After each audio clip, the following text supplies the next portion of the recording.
Hi everybody, it's Jill Blanchett with Green Thumb Stampers.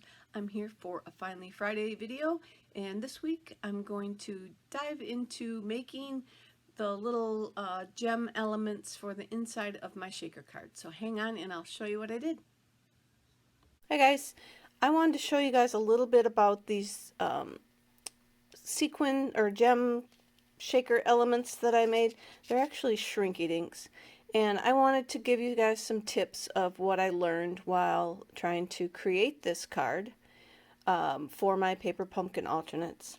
And yes, he does wiggle. He's on one of those wobblers, and you know, I got him like holding up the world. So I found a saying, they say the hardest challenges in life make us stronger. So I figured, you know, the guy was trying to hula hoop. He's wobbling around. He's got this giant ball filled with stuff he's juggling around there. So that was what I came up with, but I want to show you guys what how the Shrinky Dink stuff works, because it is very, very adorable, but I learned a few things while I was doing it. So let me get you guys going.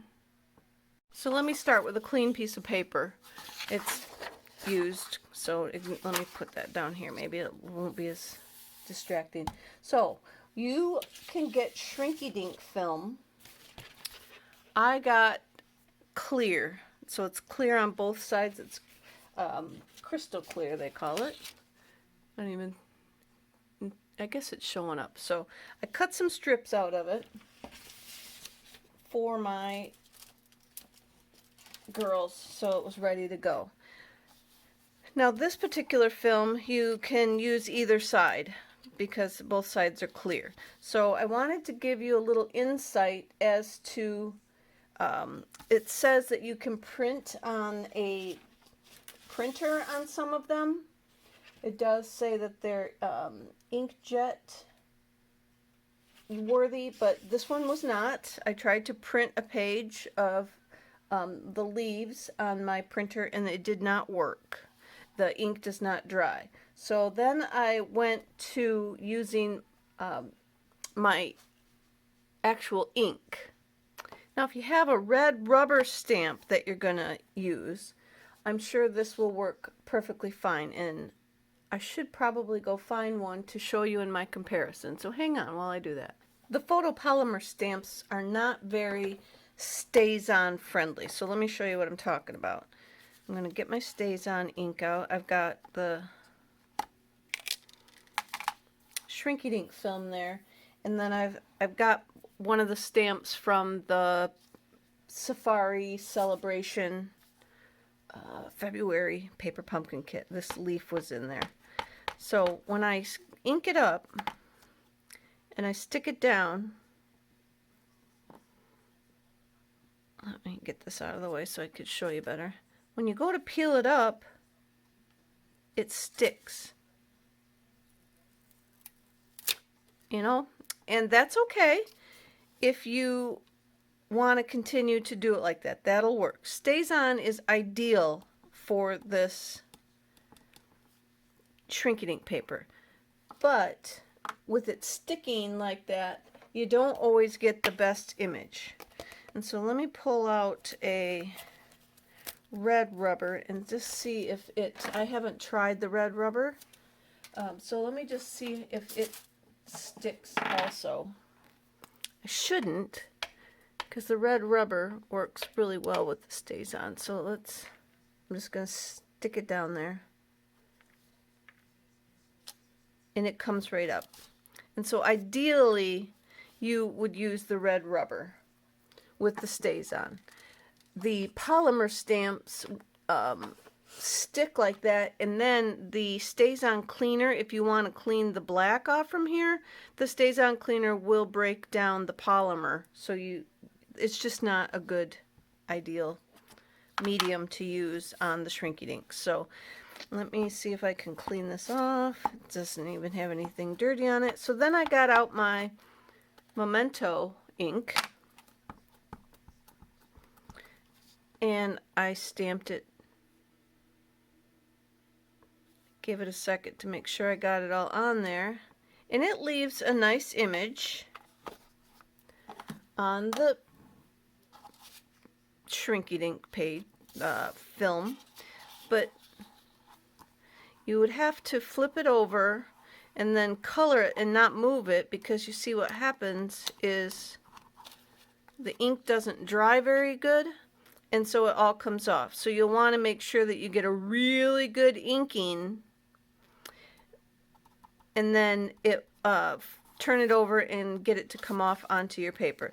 So then you would take you want to make sure you kind of leave it on there like that.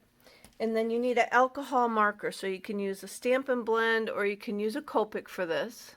Just know that whatever you use, don't use too dark, because this is going to shrink and darken up after you shrink it. So then you want to color on the other side. So I'm just going to show you this one real quick. So you just want to color on the opposite side of the paper, like so, and you're not really even going to see it. You could give this a second to dry and then go over it with another coat, because you're not really going to see it on there. It's very, very faint. I don't even know if you could see it. But if you keep it over where you blotch the ink off, you'll be able to color the outline. And then this one, it's kind of dark to begin with, so it doesn't, you're going to get a lot of black. This is going to shrink down and give you a lot of dark black when I'll go shrink them and add them back into the video so you could see these. And then I will also show you, I'm going to flip them back over to where I right-sided. So if you were doing this and you forgot which side you stamped on, you can come in with your marker. You see, even though this stays on, it smears. When you color with the alcohol marker on the side that you stamped on, it erases your black. So you always want to flip it over and do all your coloring on the other side. And then when you put them in the oven, you will also put the ink side up. The best that you can remember when you lay them out, to put the ink side up. So what I ended up doing was I wanted a leaf like this one. So I went out onto the trusty internet and I found a leaf, a free image, and then I went and got my Sharpie markers out, and then I just came around on my Shrinky Dink paper and I traced it like so.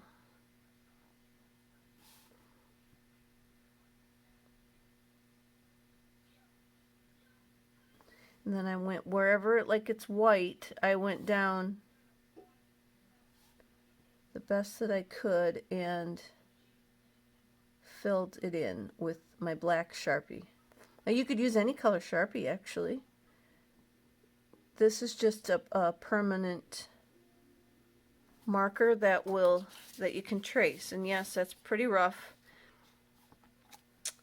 But I did that, and I wanted the banana from the December kit, but I don't have that kit anymore, and the girls were going to bring me the banana at our get-together, but I needed it beforehand, so I just found a card that I had made with the banana, and I went and I'm just tracing that banana like so.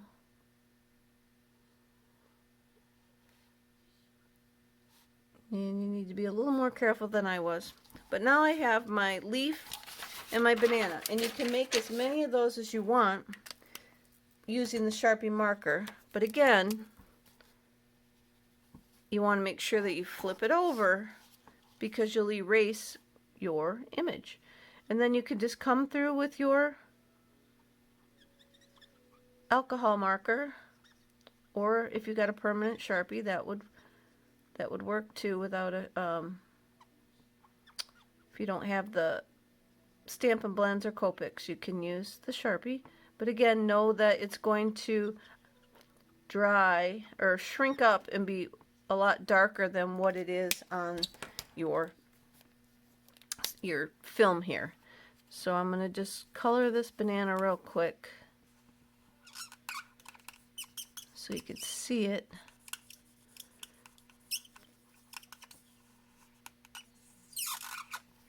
And then I got a, I didn't bring them over here because I wasn't planning to do this step, but I will do it and then come back. But I got like a 1-inch punch, and I punched out my leaves. And then I just used my scissors to cut out the banana. All right, so when you get those cut out or punched or whatever you're going to do, then put them on with your ink side up onto a piece of foil or parchment paper. Then put them in the oven on 325 for like 3 minutes. And you'll watch them. They will start to, if you open the oven, they'll start to curl up. Don't worry, they will turn around then and flatten back out. And a while ago, I had seen a gal on that card summit that I watched. She did them with her heat tool, but I don't recall how she kept them like from blowing all over the place. She had them in some type of a dish or something that she was heating and kept them from blowing all over the place. And I originally tried to do that first, and I was overheating them, and then I couldn't keep them from blowing around. So I just went back to the old oven method. So hang on, let me go shrink these up, and I'll be back to show you how the end result is. Okay, I'm back with the little guys. That I'm not going to put the foil in here, actually, because it's going to make that horrible glare. So I'm going to show you. Here's the banana went from this size, probably, 1.5 inches, and it shrinks down to this size. And I think it says that they should shrink about 8 times, or excuse me, to 1/3 of their size. So one thing says 1/3, one thing says like 8 times. I don't know. So, but there's the banana. We got that, and then the leaf I told you was 1 inch circle, so that's how much that shrinks down. And that's the one that I colored with the Sharpie that I outlined my cutout. This one is the one with StazOn, so you see how dark it is, and let me put it on white.